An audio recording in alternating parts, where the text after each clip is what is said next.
So let's start. All right, so today's workshop agenda is going to be on how you can build a predictable seller lead generation model. When you get those leads, I'm going to show you the best methods and processes, how you can convert those seller leads at the higher level, the key steps of a listing those leads, if you will, or those clients, getting a listing appointment, managing listings, creating rating fence, and then we're also gonna do a quick Q&A session and some bonus topics. All right, guys? So a quick story about me before I start. I've been in business for about 7 years. Got my license 2013. And it's been pretty challenging, especially in the first couple of months or the first year or so in the business. But I ended up selling 16 homes. Most of those homes came in the last part of the year 2013. The second and third year of business, it was all about building and establishing the foundation. We added more lead sources, invested back in the business. The second year in the business, I sold 35 homes. And then the third year in business in 2015, as a solo agent with an admin, I was able to sell 75 homes. Year 4 and 5 and 6 was all about the team. I remember the first year was very difficult with the team. We added about 5 agents to the team, and at the end of the year, only 1 was left. As a matter of fact, I remember that year I sold 75 homes personally, and 87 or 86 homes. 11 of those homes came in from the team members. So you do the math, that was a couple of homes per agent. So it didn't really go anywhere. So was able to work on that, and with trial and error and lots of sleepless nights, if you will, I was able to build a solid team last year where we closed 168 deals, $48 million in sales, $1.3 million in GCI with 10 agents, ops manager, and 1 transaction coordinator. In the beginning of this year, like I did not have enough on my plate, we decided to launch our own brokerage, Best Homes Real Estate. And really the brokerage is really kind of like focusing on delivering constant value to our agents' business growth. Our culture is all about contribution. It's all about empowering agents, offering amazing support, recognizing their achievements, and really helping them to grow their business. So why am I doing this? There are agents that I work with. That's a fairly common question that I get. I think the biggest thing is, for me, I enjoy giving back. I feel like when you give back, you're going to get more in return. The biggest purpose in my life right now, guys, it's all about making sure that I deliver value to the agent's business growth every single day. I believe there is an opportunity there when it comes to our business. Nothing against real estate schools, and we love real estate schools, but 90 hours of schooling is just not enough. And then I believe most of the brokerages are not really equipped to do what we're offering to the agents in our brokerage. And ultimately, like I said, we're focusing on empowering agents through education, through positive environment, support, training, as well as accountability. So this is, my family. I'm blessed to have an amazing family. 3 little kids, Nathaniela, Zachary, and Abigail. My wife, Alexandra, we've been together for 22 years, been married for a little bit over 20 years. We have 2 beautiful, but sometimes not so beautiful dogs, if you will. They definitely keep us busy. Benji and Teddy. Benji is a golden doodle, and Teddy is a French bulldog. They definitely keep us active. And I'm blessed to have them in my life, the entire family. So why do we want to have more listings in our business? Guys, what do you think? Why do we have more listings? Why do we want to have more listings? Talking to you, talking to them, doesn't matter. Okay. All right. Create more business with listings. You create more business with listings, right? Okay. For me, the biggest thing with the listings is leverage. And leverage, it means more time spent with the family, more time spent on developing business and taking it to the next level. On average, it takes our agents anywhere between 8 to 10 hours to work on the listing, versus when you're working with the buyers, especially in the current market, how many hours are you working with the buyer? At least 25, 30 hours. In some cases, it can be working like 6 months, you know, especially at certain price points. What with the listings, when you put a listing on the market, if it's priced correctly, if it's presented professionally, and you do some marketing, how quickly is it going to go? If it's priced correctly, it's going to go pretty quickly, correct? I mean, we put the houses on the market, and I'm sure you can relate to it. Literally within a couple hours, we get multiple offers on it. Right, Pete? Yes, sir. Yes, you got it. Also, from your experience, I'm sure about 80% of the sellers are going to be buyers. Okay, so not only you're generating an income from selling their house, but you're also helping them for them purchasing their next home. So that's 2 commissions.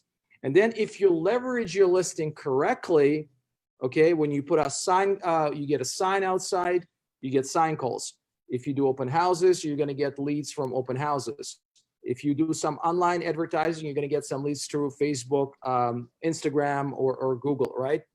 And then also, if you add some referrals on top of it, we're talking potentially anywhere between 2 to 3, maybe possibly even 10 commission checks that can come from one listing. Okay. I remember, you know, a client of mine, his name is Chuck. In my first year in business, it was a for sale by owner. I was able to get his business.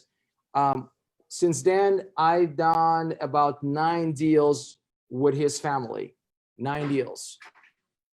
And on average, that deal was about $300,000. That's about a $9,000 commission check. So we're talking about close to $100,000 in gross commission income from just one listing that I got 6 years ago. Okay.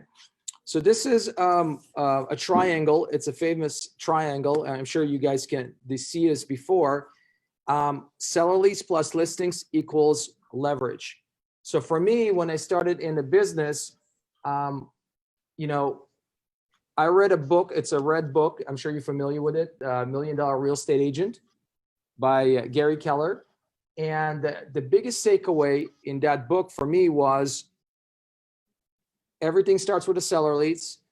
You convert those seller leads into the listings. And then when you have listings, you have the ultimate leverage. That leverage through sign calls, open houses, working with the buyers, having an admin staff, right? But everything starts with the listings. And there are many seller lead sources out there. You know, there's SOI, getting listings from your SOI. You can get listings from your farm. You can obviously get listings from for sale by owners or expired, canceled, buyer leads, pre-foreclosures, door knocking, open houses, radio, TV, investors, home builders, circle prospecting, social media. But I'm going to share with you guys the listing sources that I've been using for the past, I would say about 5 or 6 years that generate a lot of business for us and generate a lot of listings for us. And I'm going to show you this, to show you the steps and how exactly we go about getting this business. Okay.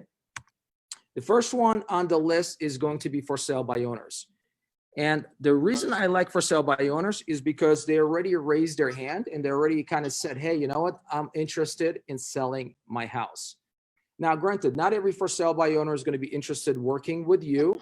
And not every for sale by owner is going to be serious about selling their house. But if they put their house on the market, there's a good chance they are serious about selling it. Okay. From our experience doing this for the last 6 years or so, about 20 to 30% of the for sale by owners sell their house on their own, especially in the current market conditions right now. But most of them will either list with a realtor or remove it from the market. From my experience, most of them will list it with a realtor. Okay. Most of the for sale by owners will pay a commission. Typically, it's going to be 2.5%, 3% if you bring them a buyer. Okay. Most of the for sale by owners want you to bring them a qualified buyer. Your goal with the for sale by owner is to find out whether they're motivated to sell, what is their time frame, and whether they're committed to an agent or not. Who's here worked with a for sale by owner or currently works with for sale by owners? No? Okay, well, you got Pete right here. Pete, do you want to share your experience with for sale by owners? Well, the number of people that I've met with over the past 3 months on the for sale by owners, it's generally, of course, initially they're putting it on their market themselves because they're trying to save as much money as possible. But everybody has a different situation. If they're trying to do that, if they're not in a hurry maybe or whatever it may be. Right. Like you said, number one is to find out what their motivation is. But I have found out that most are willing to, like you said, the 3% on a buyer. What I'm trying to make them understand is that if they go up 1%, we can use that money for marketing and do a listing out of it that we can create and open up the floodgates to a lot more people, thousands of people on the marketing. And then sometimes it sparks them and sometimes it doesn't. And most of the ones that I've gotten has taken that second or third attempt. Yeah. But once you get that feel for them and you know that there's a communication there and that they're willing, and then usually it happened to me last month. That's what sparked it all off on that triple hit that I did in 3 in 1 month was a for sale by owner. For sale by owner. Yep. Absolutely. Absolutely. I appreciate it. Thanks so much, Pete. Yeah, the beautiful thing about for sale by owners is the fact that most of them will have a conversation with you. Most of them will list their house on Zillow, so their information is readily available. You don't have to purchase that information from other sources. You could, but most of them will put their house on a market through Zillow. If you don't find them on Zillow, there are a couple of other websites like forsalebyowner.com, Craigslist, and then you can purchase for sale by owner data from sources like Mojo, Landvoice, as well as Wilkins 7. Okay, with for sale by owners, it's easy to preview the property. Most of them will allow you to come and preview the property, right, or show it to your buyer. What works for us with for sale by owners is sell it for free program. Okay, and when we basically tell them, look, when we have your house on the market, you can still continue to market and promote on your end. And if you were end up to find a buyer through your own marketing channels, you don't pay us anything. You don't pay us a dime. Okay, so that works quite a bit for us. The odds of them finding a buyer on their own after you have your listing already in place is really not that good. In the last 7 years, I only had one for sale by owner that found a buyer on his own. Most of the buyers we bring to the table is coming from us. They're not coming from for sale by owners. Okay, what doesn't work for us is when we're trying to get a listing appointment on the first phone call. The last thing that you want to do is try to prove your point that you're a better option for them over the phone. Okay, most of the for sale by owners, from my experience, they do not want to hear that you are better than them, that you have more marketing power than them, that you know more than they do. Okay, they don't want to hear that part. They just want to know if you can bring them a buyer or if you is serious about possibly about their listing in meeting with them in person. So what works best for me and the agents that I'm working with is they're actually their job is to meet the for sale by owner in person instead of trying to close the deal over the phone. Okay, now before you meet that for sale by owner in person, the key thing to really find out from them is their motivation. You want to find out about their time frame and if they are committed to another agent. Okay, and a very simple script can be used for that. You call the for sale by owner. You ask them about if they're the owner of that property. You ask them about the house, if they can give you some overview of the property, give you a description of the property. And then your response is like, sounds like you have a really beautiful home. If I may ask, why are you selling it? And by asking that question, why are you selling it or why are you moving? Okay, that will give you the reason why they're doing that, right? And now you know their motivation. And then the follow-up question after that is like, well, how soon do you want to be in, let's say, Colorado? Or how soon do you want to be close to your family? and then they will give you the time frame, whether it's 2 months or it's 4 months or 5 months or 6 months. That's the time frame they're going to give you. Okay, and if let's say their time frame is 3 or 4 or 5, 6 months, your follow-up question after that is, well, what has to happen between now and 6 months from now in order for you to be ready to do this? They'll give you a response of, I'm going to have to sell my house first, and that's really the reason why I cannot move right now. Your obviously question after that is going to be, well, do you have anybody who's helping you with this, like a real estate agent? Right? Are you committed to the real estate agent? And their response is going to be, for the most part, no, I'm not looking for a real estate agent. Or yes, I'm committed to somebody. My mother-in-law is a realtor. If the mother-in-law is a realtor, then you probably want to move on, unless he doesn't like to deal with his mother-in-law. But if they're not committed to an agent, your next step is to get in a door, to get in front of him, right? And that's where you say, you know what, I'm working with a couple of buyers that maybe, and I was wondering if I can swing by tomorrow, take a look at it and see if this is going to be a good fit for them. And that's how you're going to be able to get in the door with a for sale by owner. Okay. Any questions, guys? Any questions? No. Okay. Some of the bonus tips that I want to share with you when it comes to the for sale by owners. What we teach our agents to do is when you go there and you meet with them, make sure you leave something of a value. Okay. The last thing that you want to do is just leave your business card, and that's pretty much it. What we leave with the for sale by owners is a for sale by owner home selling guide, okay, that we get from a title company. It has all the information for them. It also has even a copy or a template of the purchase contract. We also leave a top 10 most searched home sites around the country, like Zillow, Redfin, Realtor.com, and etc. in the same booklet, in the same guide. And then our marketing strategies to sell their home. So most of the time we ended up not getting a listing, but by leaving your information with your picture and all of the value added benefits that you offer to them, when you do the follow-up, when you call them, okay, there's a chance they're still going to remember you versus if you just leaving them with the business card. Okay, so that's the first step. The second step is most of the for sale by owners you're going to work with are going to be follow-ups. So what we do is we have video tips that we send out on a weekly basis to those for sale by owners. Our CRM allows us to automatically send them, and we do them every single Wednesday. Every single Monday, we'll follow up with a for sale by owner to check and see if they had any success in getting an offer on their house. Now, the reason we choose Mondays is because during the weekend, they'll probably hold an open house or two. They get their hopes up. Typically, nobody's going to show up, or maybe a couple of people will show up. Nobody's going to write an offer. And then Sunday evening, they start thinking about maybe we should start thinking about getting an agent involved. Okay.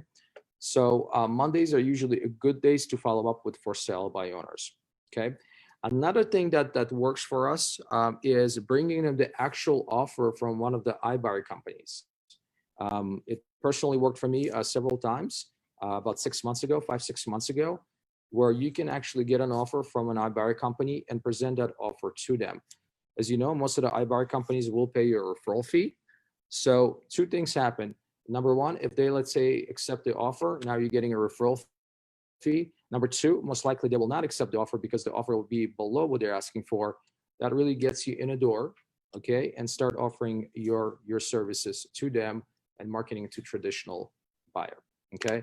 The most important thing is you got to start taking action when it comes to for sale by owners. Most of them are readily available on Zillow, so it's not like you have to spend any money to buy this information, okay? We have a script that we use. I can share that script with you guys. The key thing is you want to memorize that script. You want to internalize it and make it your own. It's a very simple script. And then you got to plan it, put it in your calendar, whether it's once a week or twice a week or 3 times a week for an hour or 2 per day, you're calling for sale by owners, okay? And then the last thing is you got to give it 90 days. Nothing's going to happen overnight. In fact, probably your first couple of phone calls are not going to be that great, but that's okay. Your couple of first meetings are not going to be great. That's okay. But you got to be patient. All right. And things will start happening. Okay. Any questions from our Zoom crowd?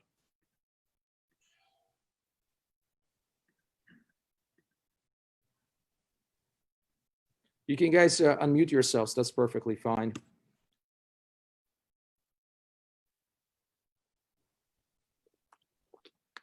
Okay. All right. No questions. Great. Okay. So here's some of the notable for sale by owner listings that we got.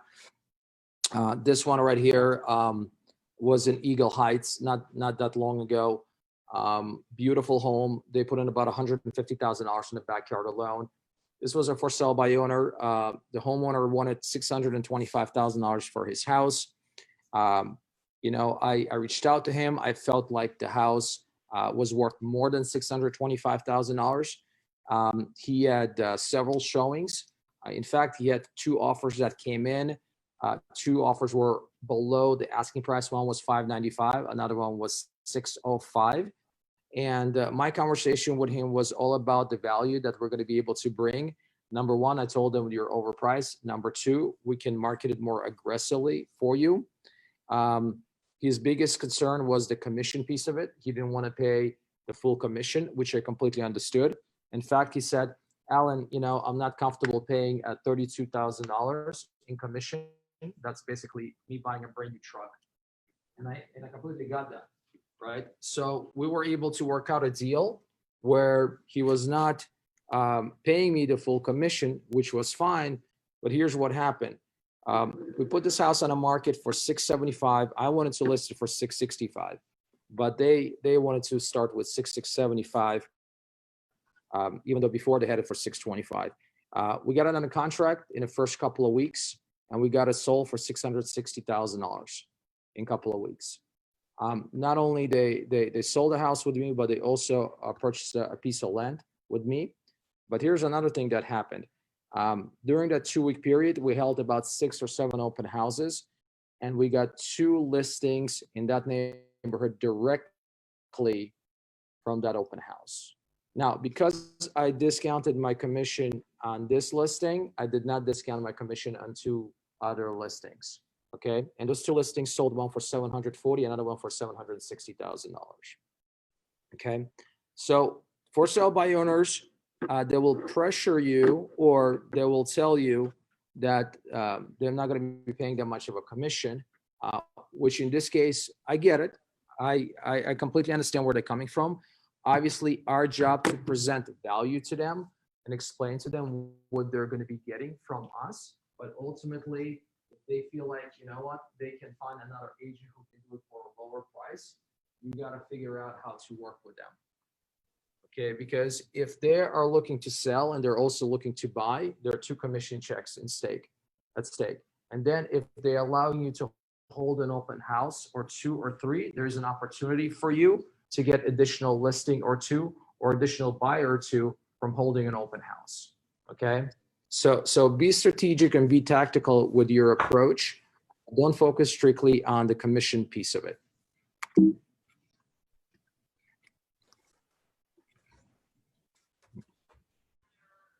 Okay. All right. Okay, the next topic I want to talk to you about is tactical circle prospecting. Who's familiar with circle prospecting here? Circle prospecting? Okay, great. So circle prospecting, this is something that we've been doing for quite some time. I know agents in our company are doing circle prospecting pretty much every day. This is probably one of the best ways of building your seller database. Seller database that will generate business for you in the next 12, 24, 36, and 48 months, and on and on and on. Circle prospecting is basically, you can do it over the phone, or you can do it in person by just door knocking the neighborhood, right? It's completely up to you. You choose a geographic area, typically a subdivision, right? And you reach out to them, and you either invite them to your open house, you either let them know that you have a listing coming up, you have a listing that just got under contract and you're still working with 2 active buyers. We just recently closed the listing for a record price, and you're looking to see if there's anybody else in the neighborhood who's looking to sell or wants to sell, okay? Unlike calling your SOI for sell by owners or expireds, where call recipients actually want to sell their home, circle prospecting involves calling the neighbors that don't necessarily want to sell. So in some cases, it's almost kind of looking for a needle in a haystack, but which is fine, okay? The pros is the fact that you're being preemptive, you're building your long-term database, seller database. What you want to do is your goal every single day, I'm going to dive into the numbers in the next slide, is to get at least 1, maybe possibly 2 seller leads out of circle prospecting, okay? The strategic piece of it is if you're farming a specific area, or let's say you want to be focusing on one area, that's another way of generating some additional business, okay? You're in a business of building a database, a seller database. Unlike expires and for sale by owners, or even farming, there's minimum or no competition. Where you can get information from for circle prospecting is going to be from Mojo. You can subscribe to Mojo, or you can buy the homeowners data at calldirectory.com. Okay. Okay, let's dive in behind the numbers. All right, guys. So every day your goal is to get 1 nurture. A nurture is somebody who's planning to sell in the next 12 to 24 months. Typically, from my experience and then from my agent's experience, if you call for about an hour and a half a day, or you door knock about 25 to 30 doors, you will get 1 individual that thinks about moving in the next 12 to 24 months, right? So if you do that every single day for about an hour and a half, okay, you're going to get 1 potential seller. That's 5 sellers a week. That's 20 sellers a month, and 240 sellers per year. And from our experience, okay, about 5% of them, if you're really good, 10% of them will list in the next 12 months. So you quickly do the math on your end. If you have 240 seller leads in your database and you're constantly following up with them, they're constantly getting information from you, right? There's a good likelihood, there's a good chance that you will have about 12 listings, maybe even possibly 24 listings in the next 12 months. And these are the people that when you spoke to them initially, did not have an agent in mind. Now, you still have another 200 plus or so seller leads in your database that you're constantly following up with, and let them know that you're there for them. Okay, so let's go behind the numbers, slide number 2. So let's take, we have 12 listings and 80% of them you sell, okay? But in this market right now, you're probably selling about 97, 98%, but let's stay conservative, 80% of them you sell. So that's 10 homes sold out of those 12 listings. And then 80% of those sellers are also gonna end up buying it from you, okay? So that's an additional 8 transactions on top of it. All right, at $2.5 million, that's an average price point, again, 250, which is on a low end. I think right now average price point is close to like 300 or 310, but let's say at 250, we're looking at $2.5 million in sales. That's on the listing side, okay? And those sellers that bought 8 houses with you, with an average price of 250, that's an additional $2 million in sales. So in total, we're looking at $4.5 million in sales at 3% gross commission income. That's $135,000 in gross commission income. And that's doing 1 hour of the day of circle prospecting over the phone or door knocking, okay? Having 240 nurtures in a year at 5% working with you. That's 12 listings. You're selling 10 homes, and 8 of those sellers are going to be also buyers. We're not even including bonus businesses from open houses, sign calls, referrals, and online leads. Any questions about tactical prospecting, guys? Nope. So what's your pitch? It's very simple. You know, your pitch is, hey, you know, my name is, right? And I'm working with a local family who's looking to buy a home in your neighborhood. Have you thought about selling your home? Okay, that's simple as that, right? You know, hi, John. My name is Alan with Best Homes Real Estate. I'm working with a local family who's looking to buy a home in your neighborhood. Have you thought about selling your home? You can also call and if you're doing an open house, you can invite neighbors to the open house. It works like a charm with the neighborhood exclusive open houses when we're strictly inviting the neighbors to let them know that we are inviting folks over for this Thursday from 4 to 7 p.m. We are going to be serving wine and cheese and would love to have an opportunity to meet them. It's a very simple script. And when they respond back to you, say, oh, by the way, do you know anybody in your neighborhood who is thinking of selling their home? That's the reason why you're calling them, to see if there's anybody that they know or they can help you to come across with that is looking to sell a home. And their response most likely is going to be no. Well, then your follow-up question is, well, I appreciate that. Thank you so much. What about you guys? Have you considered in selling a home in the near future?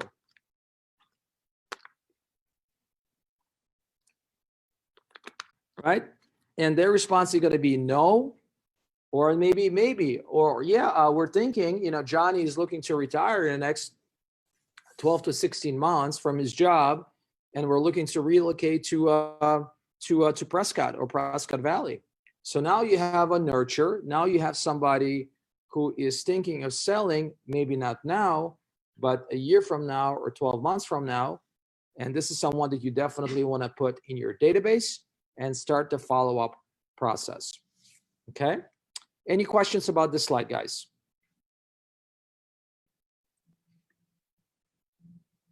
Okay, awesome. All right, some of our notable listings that we sold through Circle Prospecting.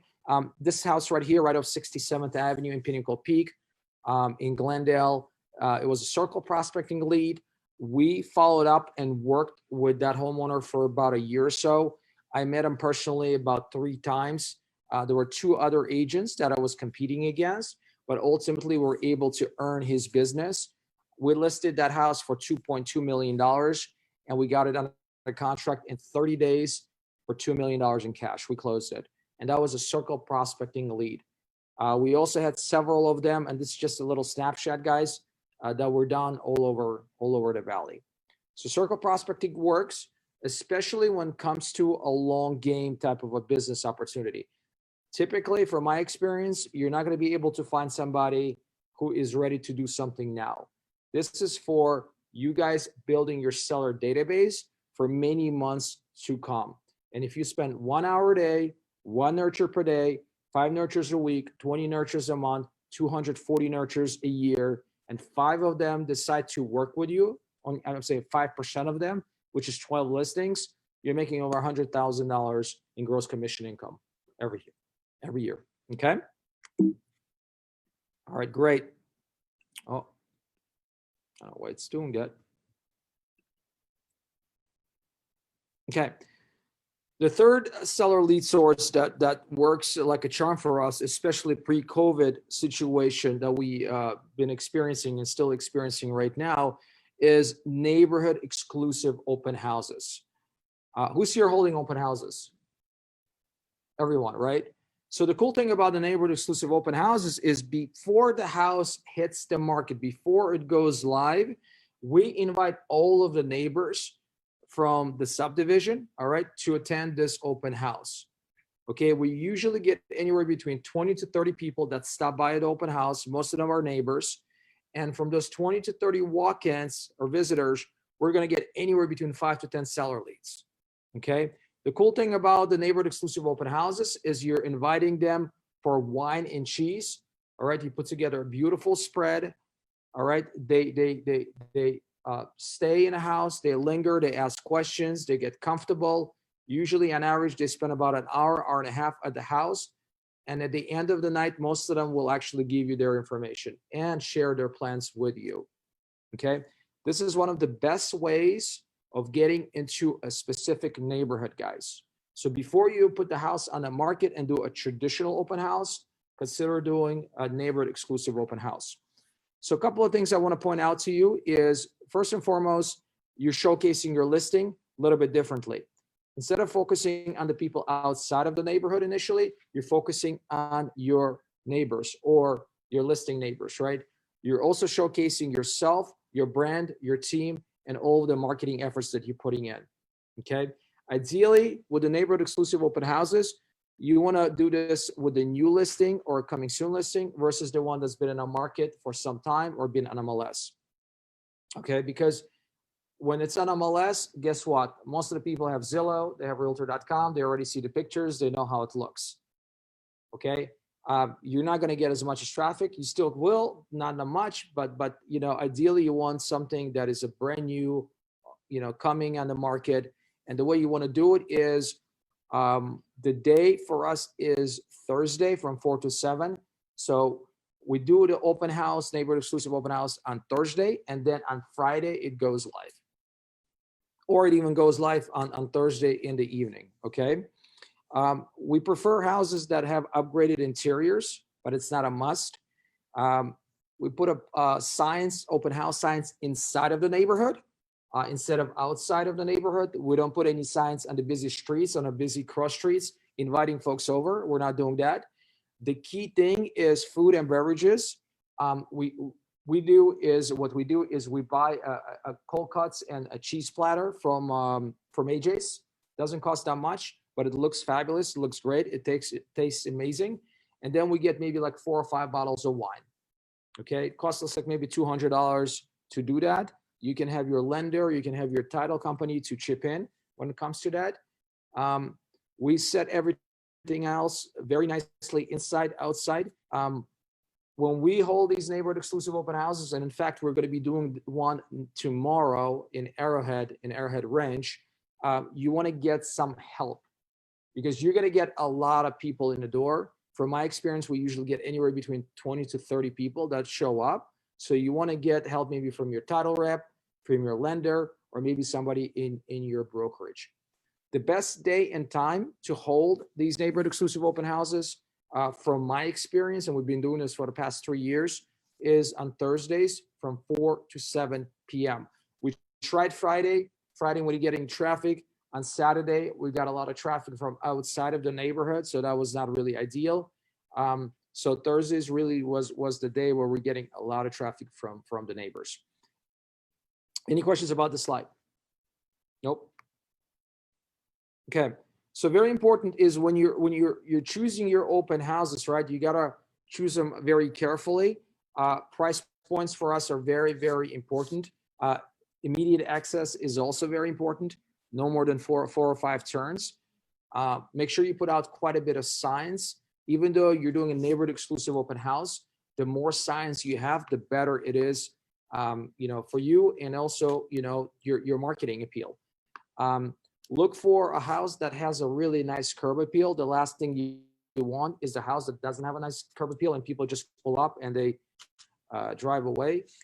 Look for the updates inside. And then, you know, in some cases, you know, may want to develop relationships with some of the agents. This is more for a traditional open houses though. Okay. Here's another thing that you want to do when it comes to the open houses, guys. Preparation meets the opportunity. You definitely want to plan ahead when you're doing these type of open houses. You want to make sure that you get your comps printed. You want to make sure that all of the active listings in that neighborhood are included with those comps. You want to make sure that you start promoting and marketing to the neighbors at least 2 or 3 or 4 days before the open house starts. We do flyers. We do circle prospecting. We call the neighborhood. We post the ads on Facebook, right? And typically, like I said, we get anywhere between 20 to 30 people that come to our open house. This is a spread of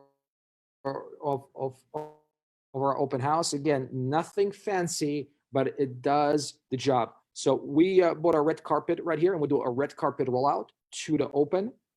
Okay, we put out several signs pointing into the house. All right, and this is the spread. Again, we get this from AJ's. There are a bunch of cold cuts, cheese, as well as some you know, cashew nuts or you know, stuff like that.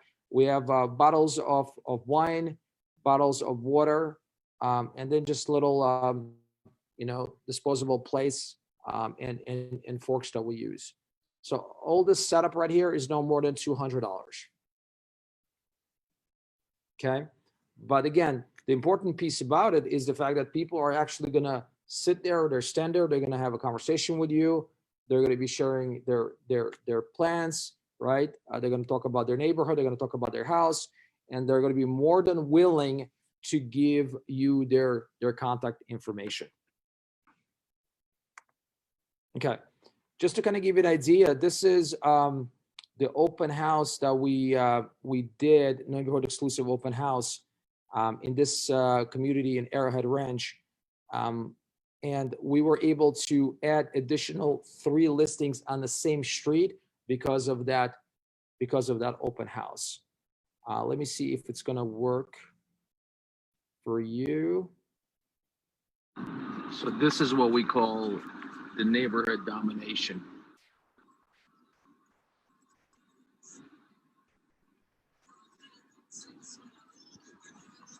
So on the same street, we have 3 listings, and then you cross the street, there's another listing that we were able to buy.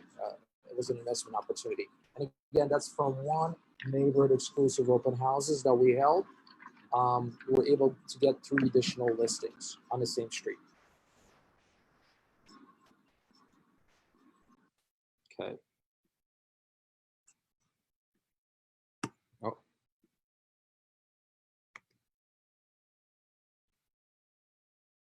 Okay, so how do we get traffic to the open house? I think that's a very valid question. I'm sure a lot of you have. So for us, it all starts about 2 weeks prior to the neighborhood exclusive open house.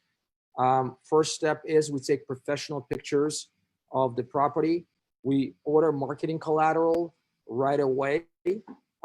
We record an invitation video in front of the house as well. We post invite and house pics on Facebook.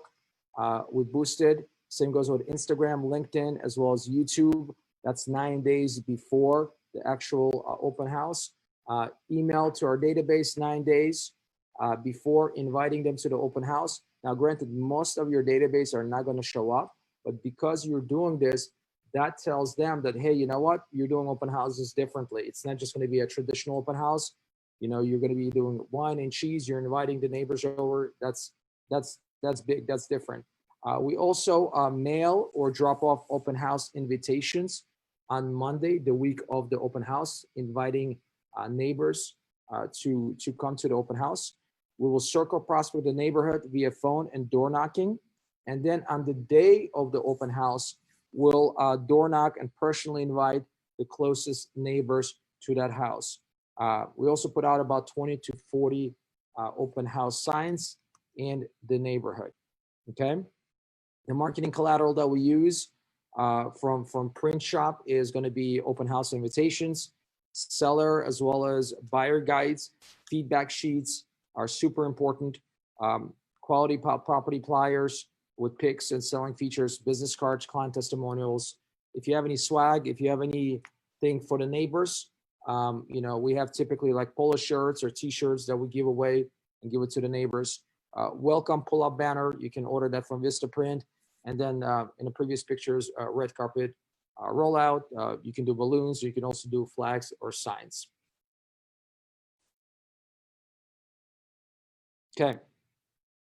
With the open house system, it's very important for you guys to convert those visitors at the high level. Typically what we do is when we hold these open houses is they will give you their information. Okay, and we have these feedback forms that we hand out to every open house visitor. And basically it talks about, you know, from scale 1 to 10, what do you think about the curb appeal What do you think about the inside? What do you think about the kitchen, right? Give me your feedback. And then on top, it will give you a section where you can put your information on. So we usually get about 10 to 15 of these back during the open house. And our job is not finished there. The second thing that you want to do is you want to add all of their information into our database. You want to create custom searches for them. You're going to start sending them that information right away. And then you also want to record a short selfie video thanking them for stopping by at the open house, and that you send them a list of properties. And you also want to set up a time to meet with them in person in the coming days or weeks to come. Okay. All right, guys, any questions about open houses?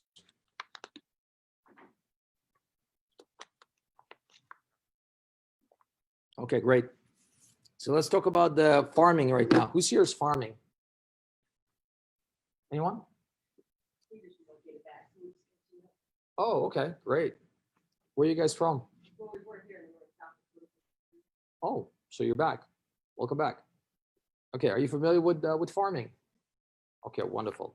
Okay, so farming is another probably a way of generating seller leads.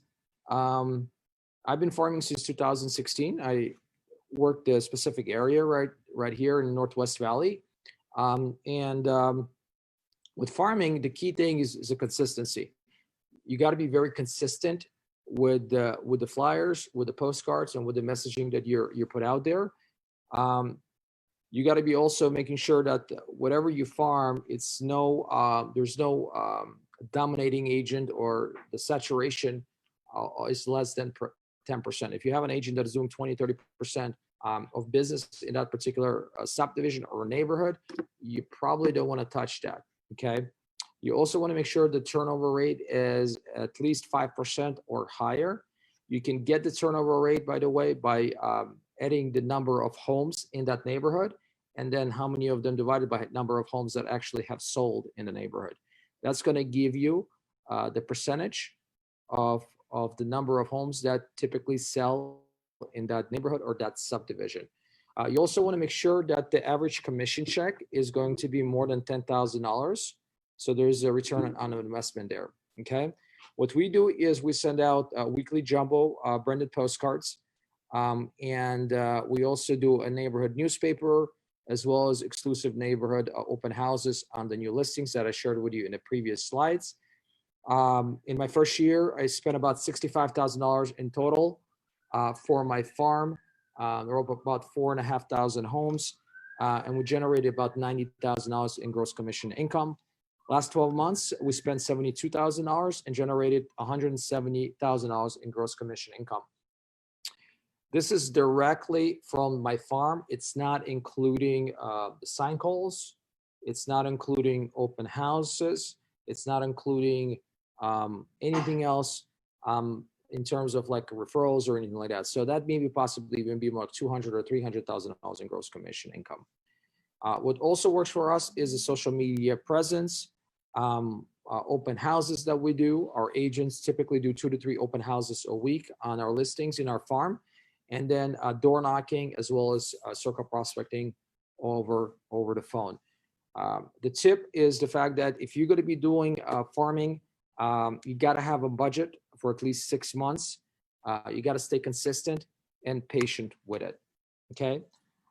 The bonus tips for farming is, again, the top agent deal saturation is less than 10% and the turnover rate of more than 5%. We use MLS data for it and USPS EDDM for route delivery. Farming schedule, when you're starting a brand new farm, you got to start sending something to them of a value for the first 10 straight weeks. 10 straight weeks, you want to send something to them. Okay. And then once it's established, all right, you want to start sending them something, continue sending them something on a weekly basis, weekly mailers. Okay. Again, you must have a budget or at least 6 months. Stay consistent and be patient. Give it 12 months.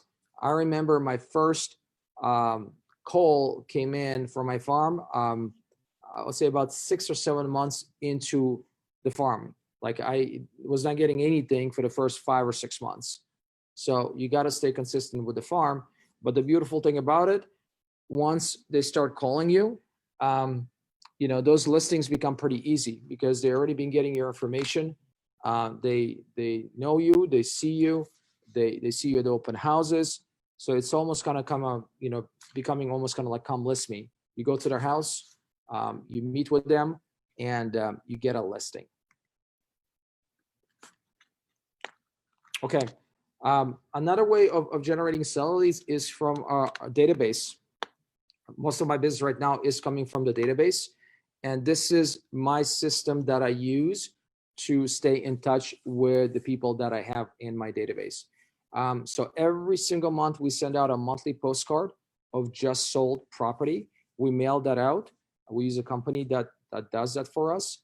I also record a monthly real estate market video and I email it to them. And I also post it on Facebook. I have a custom list that I create for Facebook. So they see my video on Facebook as well. In addition to the monthly real estate market update, we send a monthly CMA using a HomeBot. That's the tool. It's almost kind of like find out how much your house is worth. The company's HomeBot, they do a really good job for us. So that's another touch on a monthly basis. We do quarterly giveaways. We send them birthday cards or birthday presents, Valentine's Day cards, Thanksgiving pies, and semi-annual calls as well as texts to past clients. So if you add all of it together, we're looking at around 41 touches a year. The return on investment is off the charts.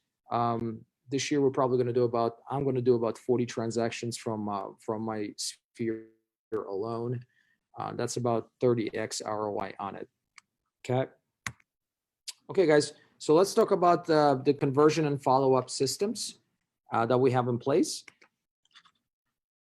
Okay, so not every lead that you're going to be working with is going to be ready to buy right away, or sell right away. So you're going to have situations where they're going to be 6, 12 months, 2 years, 3 years down the line. And what you want to do is you want to build a follow-up sequence in place that not only includes you following up over the phone, but it also covers text messaging, it covers emails, postcards, right? All of it, they all got to kind of work in concert. They're all piece of the puzzle, okay? So we classify leads into 3 different categories, if you will. A lead that is considered to be a hot lead, it's someone who's ready to sell or buy within the next 30 days. Okay, so usually with that particular lead, you want to be as in touch as possible, as much as possible. Okay, communicate pretty much on a regular basis, no less than every 7 days. The nurture leads are the ones that are 60 to 90 days plus. These are the ones that you probably want to stay in touch with every 2 to 3 weeks just to check and see where they at. Maybe some of them are getting their house ready, some of them are getting pre-qualified, but you want to follow up with them with a phone call, text message, and an email every 2 weeks or so. But most of your leads, if you're going to be doing circle prospecting, if you're going to be doing neighborhood exclusive open houses, most of your leads are going to be watch leads, or we call them C leads, right? Those are going to be 90 days plus. And in that case, obviously they got to be on the follow-up sequence, text messages, emails with the market updates, HomeBot on a monthly basis, right? And then you follow up with these individuals at least once a month, okay? So that's something that you definitely want to put it into your system. I'm assuming most of you have a CRM already in place. The cool thing about most of the CRMs is they will allow you to create automated campaigns via email, via text message, right? Where it can do most of the work for you, but you still got to follow up with them, you know, on a regular basis to kind of see where they at with their process. Okay. So 7 keys to get the most out of your follow-up. So each type of lead is given different amount of attention. I mentioned to you in a previous slide. Hot leads follow up no less than every 7 days. Nurture leads that are 60 to 90 days out follow up every 2 weeks. And then watch leads, you follow up once a month. Put them on a market snapshot through either MLS or through we use a CRM. Important also is to send them a thank you card right away if you do have a good conversation with them. Send them a video via text or email. Stay consistent. On average, it takes anywhere between 15 to 18 follow-ups to get an appointment, right? So you got to stay consistent with it. You got to dedicate a couple of hours a day or a couple of hours a week, depending on the number of leads that you're working with, on the follow-up alone. Okay, that's very, very important. For me, typically Tuesdays and Thursdays from 4 to 6 are my follow-up days. During that time, I'm following up with my clients. Okay, whether they're past clients or my hot leads, right, or nurture leads, twice a week on Tuesdays and Thursdays from 4 to 6. That's what I'm doing. Any questions, guys? No? Okay. All right. All right. So now you got a listing appointment, right? So what do we do when you have a listing appointment? All right. I want to show you the steps that I take when I schedule a listing appointment. Okay. Once you have a conversation with a seller and they wanted you to come to their house, right, and give them an estimate or give them a listing price, this is what I do. I will send them an email with my information. I'll do a quick video recording. We'll text that video as well. And then I will include the contents and what we call a pre-listing packet. I will include a cover letter. I will include information about myself, explanation of our home selling and home buying systems. The more information that you provide, the better it is. The sole purpose of these materials, the reason we want to do that is because we want to make sure that they are familiar with us before we even show up to the meeting. And what I do is I email all this information to them, but I also have a portfolio where I put all of these documents and then I will hand deliver it to them a day or two before our meeting. The more information you have, the better it is. I usually include my client testimonials in the pre-listing packet. I will include our 200-step action plan that we use to sell homes, and then all of the marketing materials that we use to market the house. You know, so, and it's in a really nice portfolio box. I don't know if I have a copy here, but I can certainly show it to you.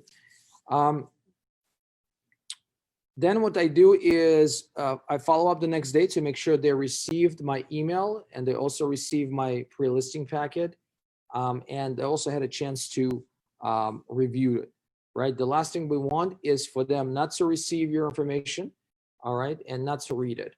We want them to read it. We want them to get familiarized with it. So this way, you'll be able to pre-sell them before the meeting.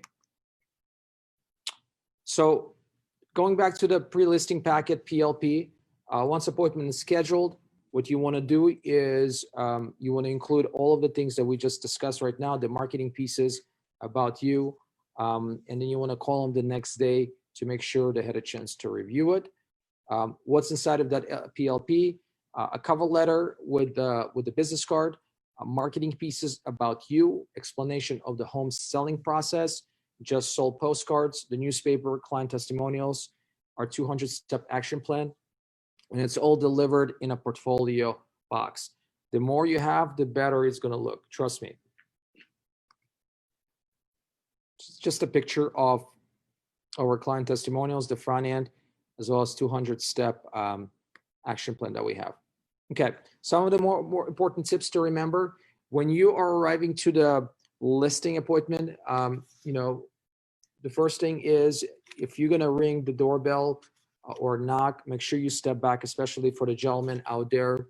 The last thing that we want is to be right in front of the door, right? Step back, take a step back.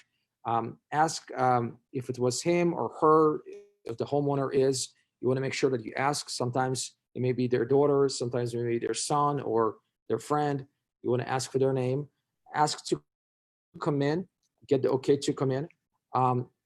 What works for me is I always got to look for a table where I put my stuff. I don't like to sit on a couch. I feel like that's kind of somewhat unprofessional, right? It's like I'm not there to kind of like sit on a couch, right? I'm there to conduct business. So I always look for a table to put my stuff. And then my next step after that is I ask them to show me their house. Sometimes I get the response back by saying, well, why don't you take a look at it? I say, you know what, you know your house the best. And please let me know the best features of your house. I really would like to learn about as much as possible. And coming from you is going to be very important to me as a homeowner, right? So they will walk me through the house. This is the opportunity for you to start developing a rapport and really find out about their situation, about their plans, if they have any specific questions. Property and individually, then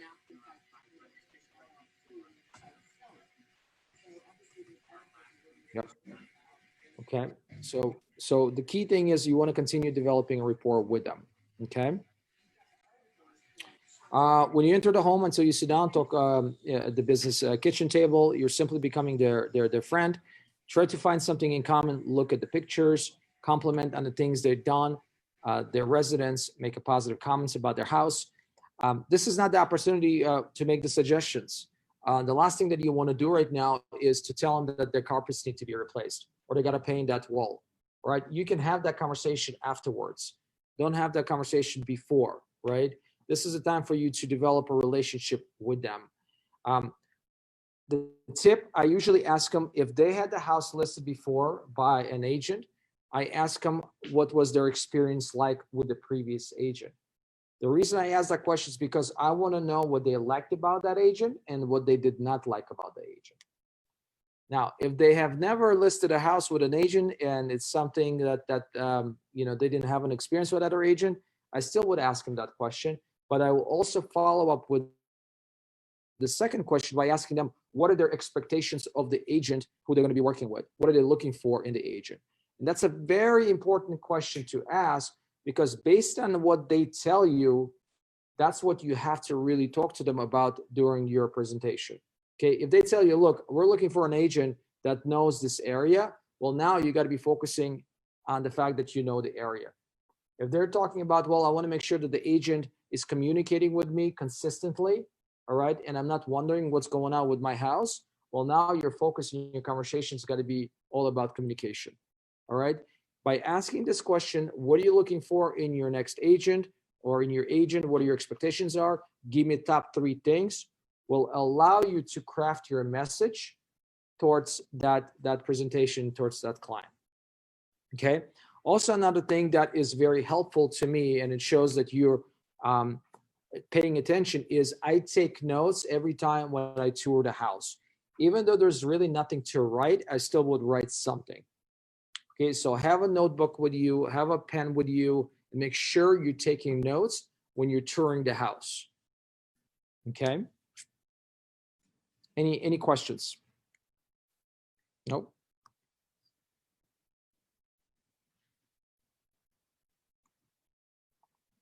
Okay. With most of the listing appointments that I conduct, I have a listing presentation. I have a listing presentation ready to go. Okay, you want to have something visual for them to see. If you don't have a digital version of it, have something physical for them to flip through and see what makes you stand out, what makes you different from another agent. Even though if you just spend 5 minutes in going over your services and the benefits that you're going to be offering them, right? You got to have something in front of them. I think that's a key. Okay. As far as the price goes, as far as the commissions go, all of that is really the last thing on the agenda. Even if they ask you, well, what do you think my house is worth, right? Hey, that's a good question. Let's discuss this right now, whatever you guys want to discuss, and then I'll come back to the pricing at the latest stages of this meeting. Is that okay? Yeah, great. Okay, wonderful. Okay, this is So you must cover the pricing strategy as the main driver in the showings and getting offers. You must specifically address condition on how that drives interest of the offer. So this is going to be the time for you guys to talk about the condition of the house. Okay. And ideally you want to show your results versus another agent out there. Okay. You got to differentiate yourself. Also very important is you got to demonstrate your expertise by knowing your market stats and being prepared. Okay. Know the comps, be the expert. That's very important. So make sure that you have the numbers and the pertaining data, so the seller feels comfortable with your knowledge. For me, I always look at Zillow before I meet with the seller, because most of the sellers will use Zillow to see what their house is worth. So if the comps is showing X and the Zillow is showing Y, well, you gotta figure out, okay? But make sure you familiarize yourself with the Zillow's estimate before you meet with the seller. Okay. 4 critical tips to effective price analysis. When I pull comps for my listing appointments, not only I have active listings, UCB and pendings, as well as closed sales, I also include expired as well as canceled listings. And the reason I have expired and canceled is because I want to show them not only what worked and but also what did not work. Okay, and the last thing that we want is, let's say, well, I want to price it at 500,000 and everything is trending at around 460 or 450, and you have one expired listing at 510 or 500. Now you can show that expired listing to them and say, look, do you really want to be in the same situation as this guy? Been in the market for 5 months or 6 months and did not sell. Okay.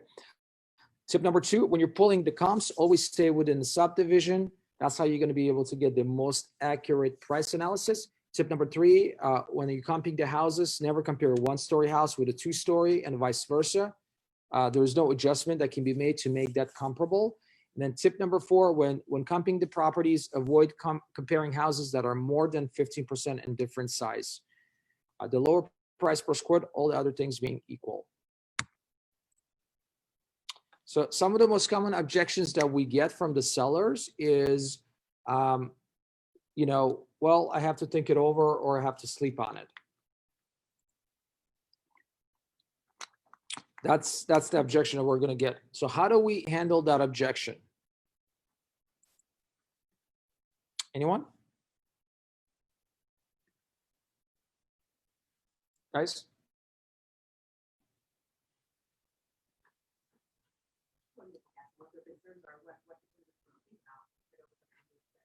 Exactly. It's all about, hey, you know what? I completely understand where you're coming from. I know it's a big decision on your end. I know the house was in the market before for many, many months. It did not sell. But if I may ask, what's really holding you back from making a decision right now? And please be honest with me. All right, please be honest with me. You want to definitely ask that question. And then another question is, do you feel like I'm the right agent to get the job done of selling your home? Please be honest with me. Do you feel like I'm the right agent to get the job done of selling my home? And please be honest with me.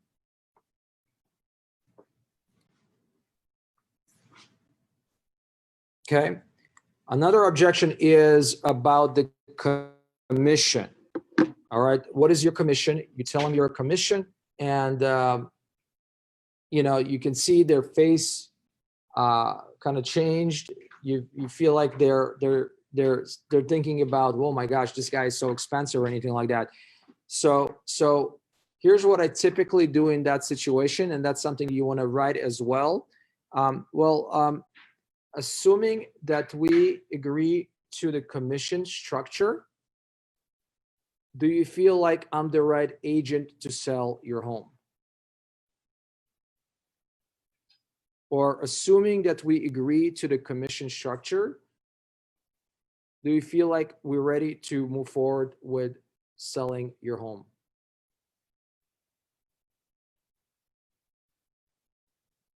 Right? So we ask that question now because you want to really identified the reason why they're not making decision. It looks like it's a commission. And now you're saying, assuming that we come up with a solution when it comes to the commission, do you feel like I'm the right agent? And if they say yes, now you got to figure out what to do with the commission.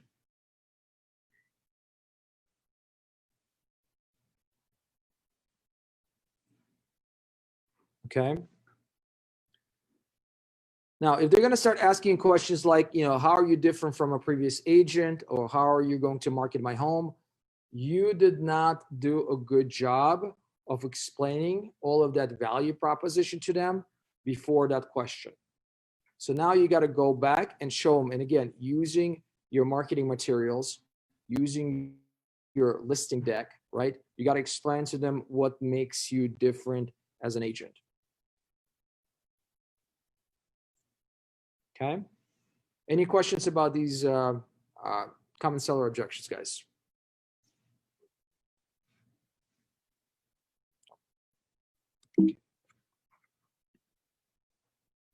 Okay. Here's closing the deal questions that I use when I'm meeting with the sellers.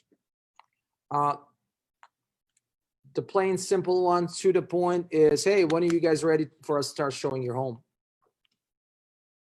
When are you ready for us to start showing your home? Right? That's a simple one. The second one is, if you see that they have some concerns about the commission, or they have some concerns about the marketing strategy, what you want to do is, or you want to say is, hey, assuming that we agree on the commission structure and also the marketing strategy, do you feel like I'm the right agent to sell your home? Okay. And if they say yes, move forward, figure out the marketing situation, figure out the commission structure, and go from there. Okay. Obviously, have your paperwork ready. The last thing you want is going on a listing appointment and don't have your listing agreement in place. That's not what we want. I always ask for referrals. When I sign the listing agreement, I always ask for the referrals. That's going to be your first time. You're going to be asking, it's hopefully not the last time. I will also ask for the referral when we get the listing under contract. Okay, and then 20 days later after the closing. Okay, I will also send them a review to Zillow account as soon as possible. Right, so you want to do all of that right there on the spot after you sign the listing agreement.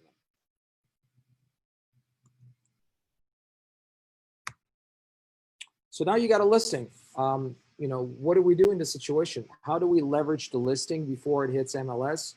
I know things have changed now, and now you have to put it as a coming soon listing in MLS. I get that you have one day to do it, but what we used to do is we used to post pics on Facebook and Instagram, post it in the neighborhood, record a video, upload on Facebook and YouTube, post it on Facebook groups, email it to the database. That's huge for us, especially right now. We have over 33,000 people in our database. I will email them a listing that is coming soon. Hosting neighborhood exclusive open houses usually gets us about 5 to 10 seller leads.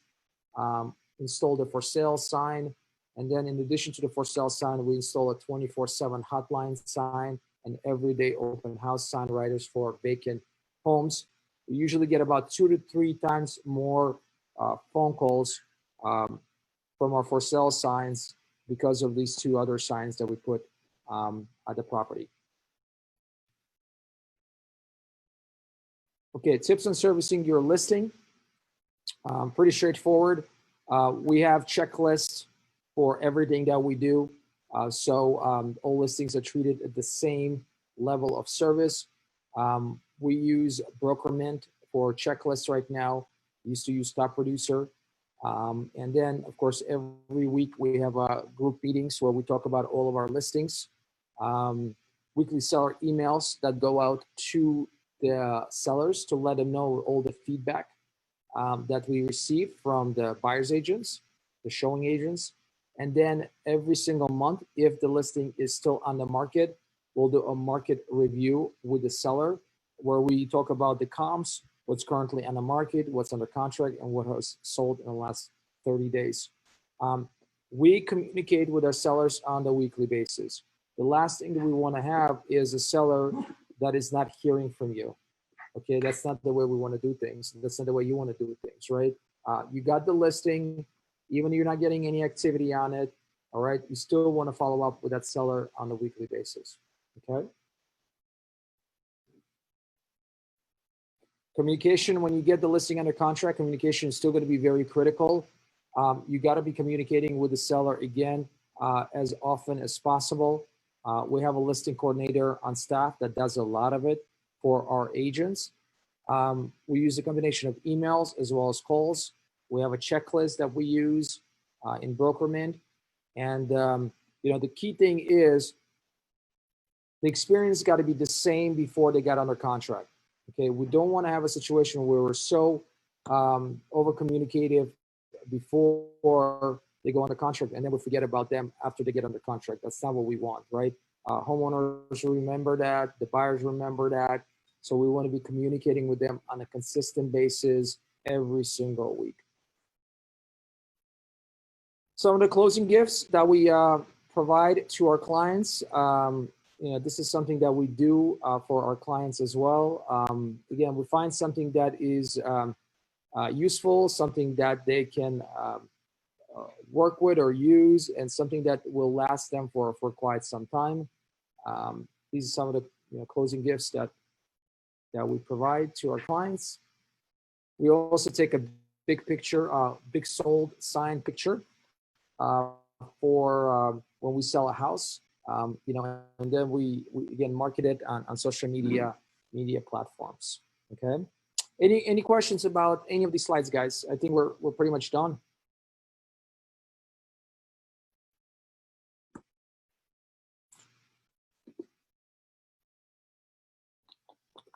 Nope. Okay. Well, before we leave, there's one thing that I want to share with you guys is the 3 key steps to take the business thriving, to take your business to the next level. I want to share with you a 90-day action plan that we use here in a company to either get your business off the ground or take it to the next phase. Okay. And I'm going to conclude with a free business growth session that I'm going to be offering to each and every one of you. It can be in my office, it can be via Zoom, where we're going to be able to map out your business plan for the next 90 days and also for the next 12 months. And in addition to it, you're going to get a free copy of our 90-day momentum roadmap. That's a business day planner, if you will, for the next 90 days, where you can track your momentum, your progress, your schedule, your goals, your top priorities on a daily basis. It's something that, again, we use within our company, our agents use. But, you know, if you decide to have a free session with me, that's something that's going to be part of my gift to you in addition. Okay, so if you don't mind, in the chat section, if you can just add your name, you know, we'll then follow up with you, schedule a time to get together.